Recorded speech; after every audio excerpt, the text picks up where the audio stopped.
La marche de l'histoire du centre d'évangélisation Béthanie est comme toute action humaine avec des hauts et des bas. Dans la recherche des dieux, autant les voies sont insondables et mystérieuses qu'il faut que le Créateur soit au centre de toute action pour garder l'espoir dans la foi et poursuivre le chemin tracé par lui-même. Brûlés par le feu de l'Esprit Saint, un jour, au milieu des années 1980, des hommes et des femmes se sont entendus être appelés et investis d'une mission. Une mission de réveil spirituel pour apporter aux hommes et aux femmes de ce monde un message d'amour et de paix. Qu'est-ce qui s'est passé avec les jeunes de Béthanie? Ils étaient à l'église évangélique du Gabon, au 9 étage, et puis un groupe s'était constitué, un groupe qui appartenait à une association appelée l'Union chrétienne des jeunes gens. Ce groupe a eu la révélation du Christ. Ce groupe a été touché par le Saint-Esprit au point que ces jeunes ont commencé à mettre leur vie en ordre. J'ai vu ces jeunes démarrer. C'était des jeunes, c'était dirigé par des jeunes enfants qui étaient encore dans les lycées et collèges et qui ne connaissaient même pas la parole de Dieu, mais qui connaissaient l'action de Dieu, qui connaissaient la pensée du Seigneur. L'année 85, je l'ai toujours appelée l'année d'or parce que c'est l'année où je suis allé au Danemark, déjà représenter l'Afrique francophone à une rencontre importante. Cette rencontre a eu lieu au Danemark. Je suis allé dans le cadre de l'Union chrétienne des jeunes gens et là j'ai fait l'expérience du baptême dans le Saint-Esprit. C'était une expérience fabuleuse. Grande a été ma surprise que pensant avoir vécu une expérience que je devais partager aux autres, nous sommes donc au mois de décembre, qu'en arrivant d'autres de notre groupe de jeunes faisaient l'expérience pendant que moi j'étais en France, concomitamment ici au Gabon. On avait déjà acquis une certaine manière de faire, de prier, de chanter par rapport à certains aînés comme le pasteur Francis qui avait déjà fait une certaine expérience à l'étranger. Et là, Dieu nous a surpris. Et c'est comme ça qu'ils ont commencé à invoquer Dieu et appeler le Saint-Esprit. Et le Saint-Esprit est descendu et le réveil s'est répandu. Le Saint-Esprit a véritablement touché des hommes et des femmes, des jeunes en particulier. Le réveil, en fait, les premiers tout sautements, on peut parler de tout sautement, c'est en 85. Et c'est exactement en décembre 85 que je me suis donné au Seigneur. Donc tout ce qui s'est passé depuis 85, d'une certaine façon, avec beaucoup de discrétion, j'ai été témoin. Et dans un certain sens aussi participant. À ceux d'entre nous qui étions à l'origine de ce qui s'est passé dans le pays, dans les années 85, nous sommes tous aujourd'hui quadragénaires, même pour les plus jeunes d'entre nous. En 85, nous déclenchons par l'action du Saint-Esprit ce réveil. Et en 86, j'ai mon baccalauréat, dont je suis donc orienté dans la ville de Franceville, à l'Université des sciences et techniques de Massoukou, plus précisément à l'école polytechnique. Et c'est là-bas que nous avons, pour la première fois, on a vu à Franceville des jeunes prêcher l'évangile. Et c'était fulgurant parce qu'il suffisait que 2 ou 3 se retrouvent à louer le Seigneur ou à prier ou à étudier la Bible. Il y avait une manifestation de la puissance du Saint-Esprit comme un feu qui venait consumer, n'est-ce pas, nos vies. On confessait nos péchés, il y avait un désir de servir Dieu, il y avait un feu vraiment pour servir le Seigneur. C'était des moments chers à nos cœurs et je crois que ces moments étaient tellement forts qu'au fur et à mesure, ça a été des fondements, des réels fondements.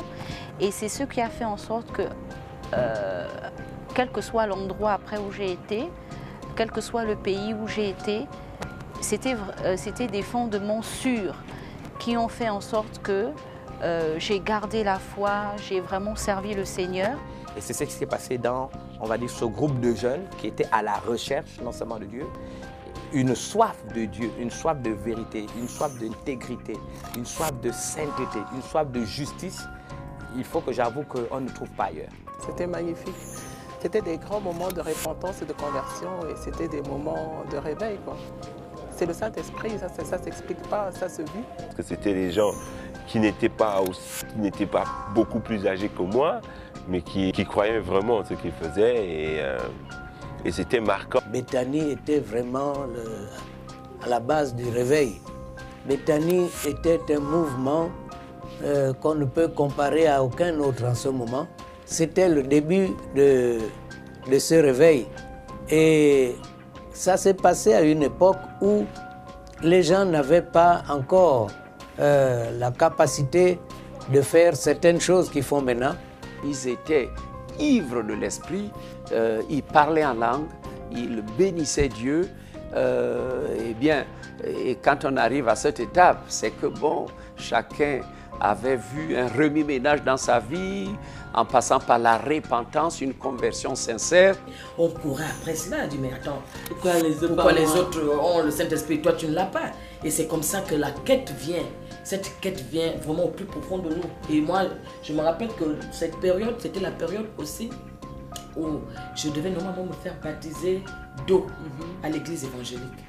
Et je me suis dit, mais le baptême d'eau que je dois avoir, il faut aussi rechercher le baptême dans le Saint-Esprit. Je me suis dit, mais finalement, qu'est-ce qu'il faut faire?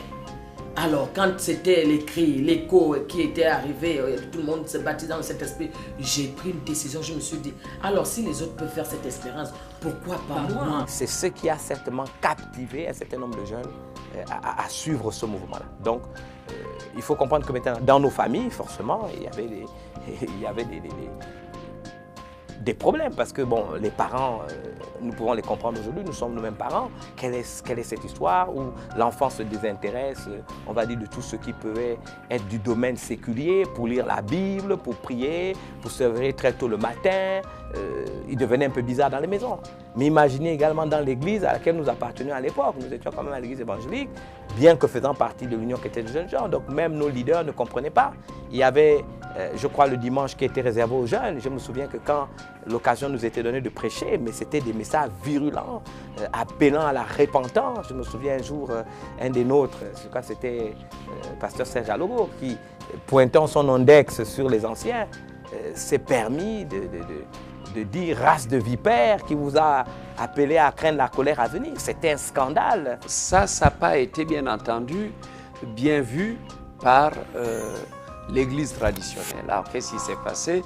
Ils ont été chassés. Jusqu'à ce que, pour des raisons que je ne veux pas étaler, peut-être d'autres en parleront, nous sommes retrouvés donc à ce petit temple de Béthanie, qui à l'époque est une paroisse qui était affectée pour l'Église évangélique, mais qui nous a été plus ou moins rétrocédé. Un lieu qui leur avait été concédé par une chrétienne engagée que nous appelons Mama Marthe. Comme je l'ai dit, un mouvement que nous ne contrôlons pas a commencé. On a commencé à vivre ce qu'on appelle, pour utiliser un langage théologique, les charismes. Je voudrais souligner quelque chose qui m'avait vraiment marqué. Francis Badinga vient à Port-Gentil avec à peu près, ils étaient 40 jeunes. Ce fameux voyage de Port-Gentil. On nous avait dit qu'il y avait des gens qui arrivaient de Libreville, des gens de l'Union chrétienne, des jeunes gens qui arrivaient de Libreville. Et nous, on était à l'Union chrétienne des jeunes gens de Port-Gentil. Port-Gentil, j'y ai été. Et comme l'a dit d'autres avant moi, c'était des moments particuliers, des moments où le Seigneur nous a visités alors que nous, on partait initialement pour un mariage. Nous y sommes allés parce que nous voulions partager cette expérience à d'autres jeunes qui faisaient partie de nous, mais qui vivaient à Port-Gentil. Lorsque le réveil éclate, j'étais à Port-Gentil. Plus précisément, je faisais partie des Assemblées de Dieu. Un ami m'avait amené aux Assemblées de Dieu où je me suis converti en 1985. Et des Assemblées de Dieu, cet ami m'a parlé encore d'un mouvement qu'on appelait l'Union chrétienne des jeunes gens, l'UCG, dont j'ai adhéré. À cette même époque, je suis devenu membre de l'UCG. En 1986, plus précisément en décembre, nous avons fait une rencontre extraordinaire. Nous avons vécu un mouvement, le baptême dans le Saint-Esprit, quelque chose qui était au-delà de notre... Vraiment, c'était quelque chose d'extraordinaire, qui nous changeait, qui nous avait vraiment transformés. Je me souviens bien que lorsque le Saint-Esprit est descendu dans ma vie, j'avais complètement changé. Le réveil a été quelque chose pour moi d'extraordinaire parce que c'est le réveil qui m'a façonné. Ce que je suis, je le dois au réveil. Et je me dis, si je n'avais pas rencontré le Seigneur à cette époque-là, certainement, je serais déjà mort. Avant que je n'arrive à Béthanie, j'étais encore à Port-Gentil en 1987. Et on entendait parler du mouvement de Béthanie. Je n'arrivais pas à croire en ce temps-là que des jeunes de cet âge-là pouvaient être sérieux dans les choses de Dieu. Le mouvement évangélique était centré sur l'action de Dieu qui se faisait à Béthanie.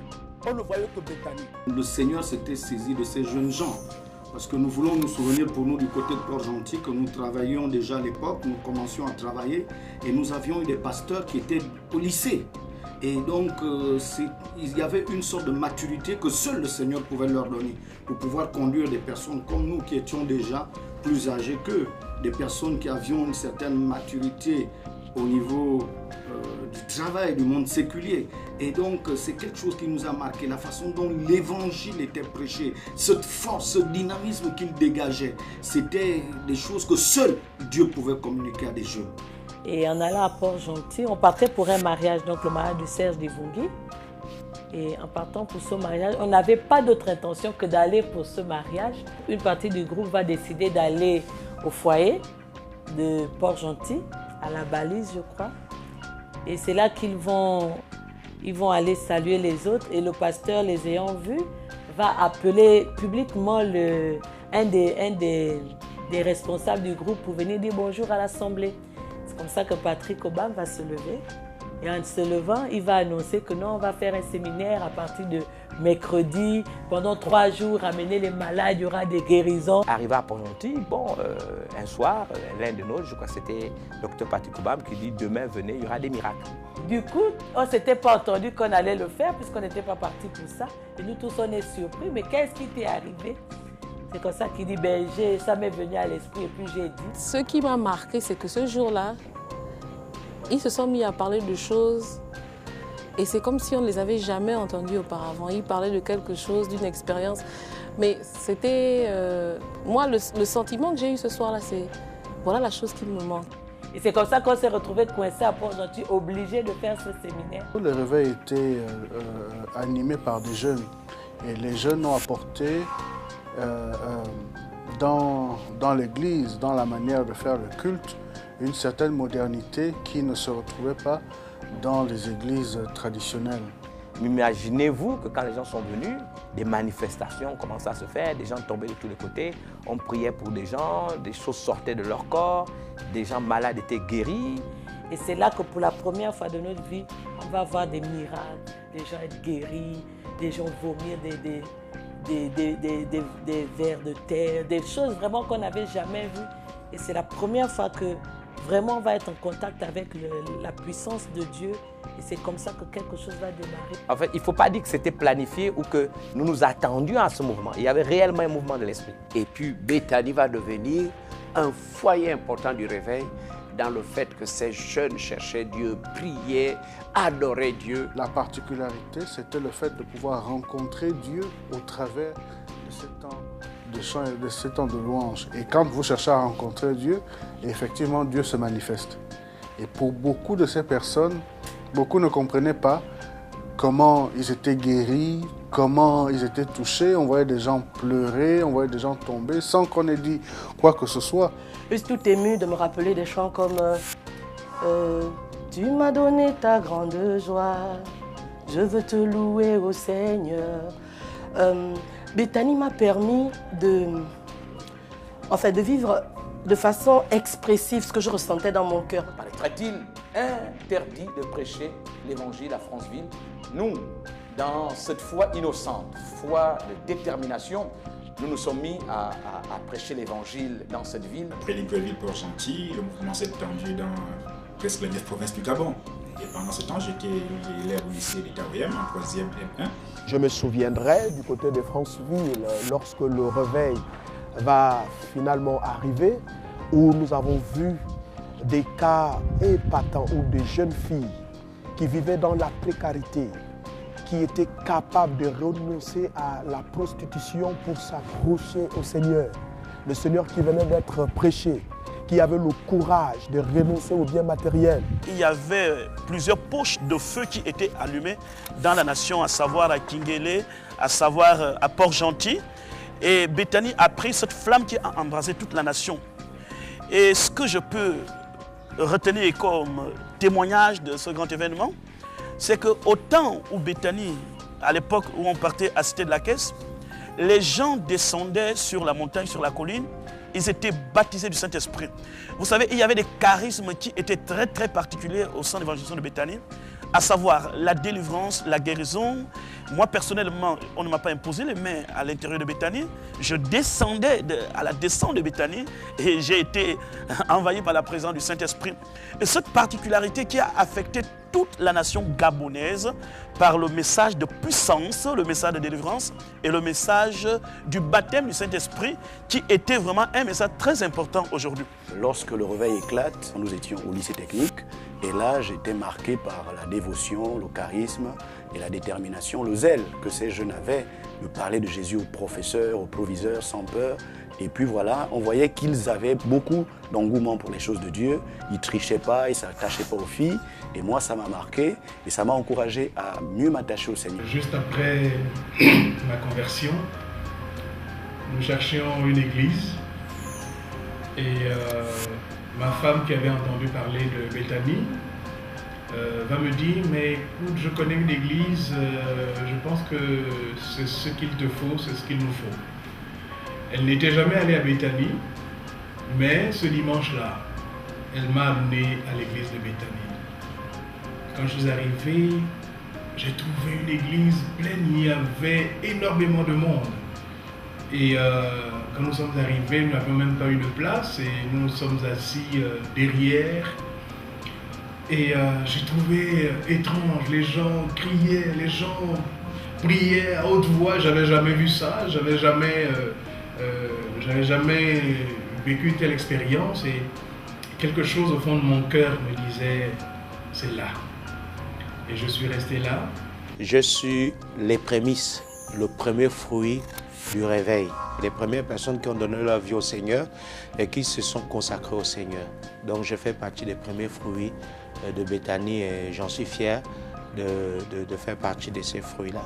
Je suis aussi membre de Béthanie, c'est-à-dire que quand le réveil, Dieu nous a visités, je faisais partie de cette équipe-là. Étant très jeune, Dieu m'a appelée et je peux dire aujourd'hui que 25 ans après, c'est vraiment une victoire. Je peux dire témoin oculaire, acteur et bénéficiaire de ces moments qui ont bouleversé notre pays, où Dieu, en 1985, nous sommes là, à 25 ans de notre indépendance, il est important que Dieu souffle un vent nouveau et nous avons été des acteurs et des bénéficiaires également de ce réveil. Je suis un témoignage vivant de ce réveil et aujourd'hui encore, je bénis le Seigneur pour nos conducteurs. Toute la nation a été touchée par ce réveil. Ceux qui étaient touchés directement par l'Esprit et ceux qui entendaient, qui avaient des nouvelles de ce qui se passait au centre de Béthanie. L'un des éléments majeurs qui a fait à ce que le réveil puisse éclater, c'est la louange. Les gens se convertissaient même pendant les temps de louange, les gens étaient guéris, puisqu'il y avait des miracles, il y avait des opérations extraordinaires par le Saint-Esprit qui se faisaient pendant les temps des chants, pendant les temps des louanges. Un chemin fait de bonheur, de tristesse et de difficultés jusqu'à la persécution. Le réveil vient bousculer et défaire tous les paramètres. Vous voyez, quand un réveil vient bouleverser votre tradition, la culture ancestrale, ça provoque tout naturellement une persécution. Chaque réveil est toujours suivi des oppositions. Il y a des pressions qui s'exercent parce que beaucoup ne comprennent pas ce qui se passe. C'est quelque chose de nouveau. En avril 89, il y a ce fameux décret présidentiel dont on a, comment je dirais, jamais reçu en vérité le décret écrit. Je me rappelle que me trouvant chez moi à la maison un soir, il y a le grand-père du pasteur Francis, Tata Aura, qui vient me trouver, il me dit « Où est Patrick ?» Patrick est mon fils, Patrick Obama. Alors je dis à Tata que Patrick est à l'école. Il me dit non, parce que demain on les arrête. Le lendemain matin, tout le monde, et les badauds, et les curieux, tout le monde était à Béthanie, y compris tous les chrétiens de Béthanie. Alors, nous avons commencé à louer et on a chanté « Je ne peux pas vivre sans Jésus-Christ en moi ». Et c'était notre hymne pendant toute la journée. entre-temps, nous les mères des enfants, nous ne savions pas où étaient nos enfants. Il faut dire que ça a été quelque chose de très très dur à vivre. Nous avons eu peur comme des enfants. Mais vous savez, la Bible déclare que quand Dieu t'appelle, il t'équipe. Et nous avons été équipés pour faire face à ces situations. Ça, je ne peux pas dire, ce serait mentir que de dire que nous n'avons pas eu peur. Nous avons sérieusement eu peur, d'autant plus que la pression venait du haut. Je me rappelle, le révérend et l'équipe dirigeante du centre d'évangélisation Béthanie nous avaient envoyés à l'intérieur du pays pour aller préparer le tour du Gabon, toujours dans les années de réveil. Et je me rappelle qu'en arrivant à la ville d'Ouyem, on avait été convoqué chez le gouverneur. On avait une campagne dans le quartier qu'on appelle Monaco. Et les filles se convertissaient, les papas, les familles entières venaient au Seigneur. Et un papa portait plainte pour détournement de mineurs. Il a fallu qu'on aille répondre de cette accusation au niveau de la police. Et quand je arrive à la police, en tenue de ville, je me présente à l'officier des semaines qui me dit « Est-ce que vous êtes parmi les responsables de ce mouvement ?» J'étais devant un choix, soit dire non et renier Christ, ou dire oui avec courage et assumer les conséquences. Donc je lui ai dit non, moi je suis parmi les responsables et je voudrais savoir ce qui se passe. Il paraît que vous avez hérité des sœurs. Il m'a dit bon, quand vous êtes parmi les responsables, vous ne voulez pas comprendre que le président ne veut plus de ce mouvement, de cette importation de religions étrangères, donc vous allez me suivre. Il me dit montre tes mains, je montre mes mains de façon innocente. Alors me voilà menotté. Mais j'ai gardé mon calme. Et j'ai commencé à chanter en prison, je ne peux pas vivre sans Jésus en moi. Jusqu'au dernier jour, nous chanterons Christ.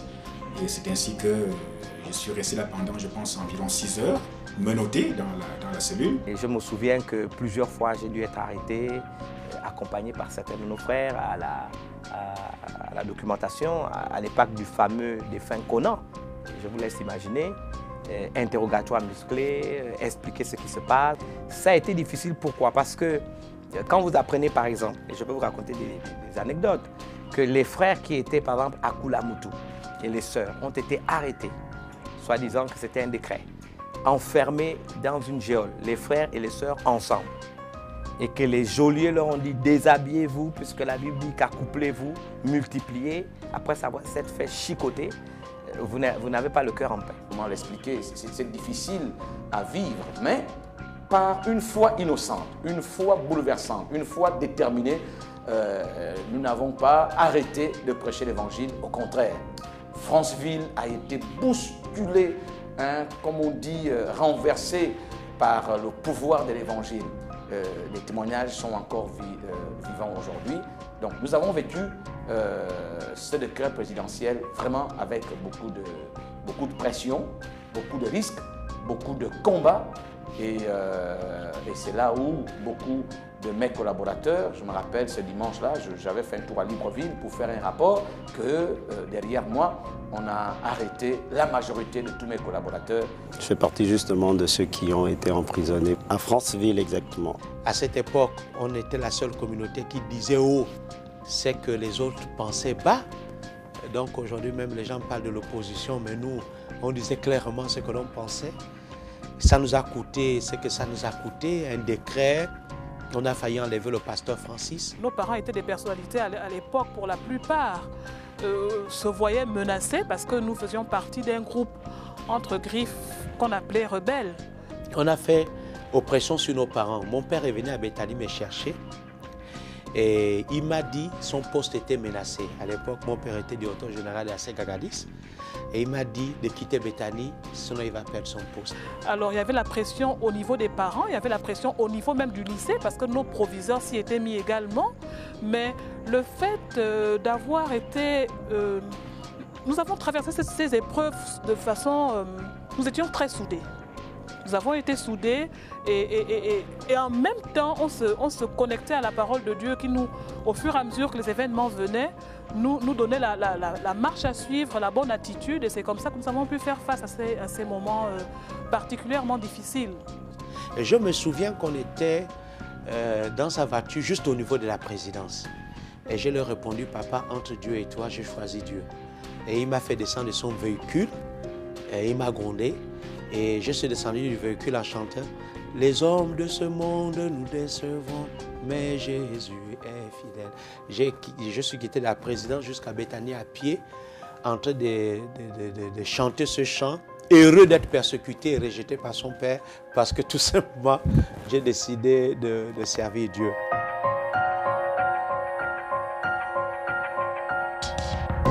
La vie est faite de moments aussi tragiques. Hein? C'est ça la vie. Hein? Je veux déjà dire que la première grande, on va dire, tristesse pour nous, c'est la disparition de la sœur Kissa Evelyn. Kissa Evelyn était une fille formidable qui faisait partie de notre groupe, on va dire même de ce que les Américains appellent Chief Board, on va dire de ce groupe de jeunes, on va dire, qui étaient dans un genre de comité de direction. Le peu de temps qu'elle a fait avec nous, elle a eu le temps de pouvoir imprégner sa marque au milieu de nous et le fait de l'avoir perdue, nous croyons au salut, nous croyons à la vie éternelle, heureusement, mais la séparation physique est toujours difficile. Vous savez, dans les années 80, on avait le sentiment qu'on était immortel, qu'un membre d'élite ne pouvait pas mourir. Et quand le Seigneur a pris la sœur Kissa Evelyn, c'est là où, en fait, on s'est rendu compte qu'on était des humains. On était des humains, l'onction était tellement sur nous qu'on était convaincus qu'on ne pouvait pas mourir un jour, qu'on était éternel. Et quand Kissa Evelyn est partie, je me souviens que ce jour-là, j'ai dormi, le lendemain je me suis réveillé, j'ai tâté mon corps pour savoir si j'étais vivant. Et je me suis rendu compte qu'au fait, j'étais vivant. Elle est morte de manière subite, en pleine persécution. Je peux vous dire que ça a été le premier grand choc que nous avions. C'est vrai que ça a été dur pour nous parce que nous vivions la persécution. Alors, en plus d'un décès, ce n'était pas toujours évident.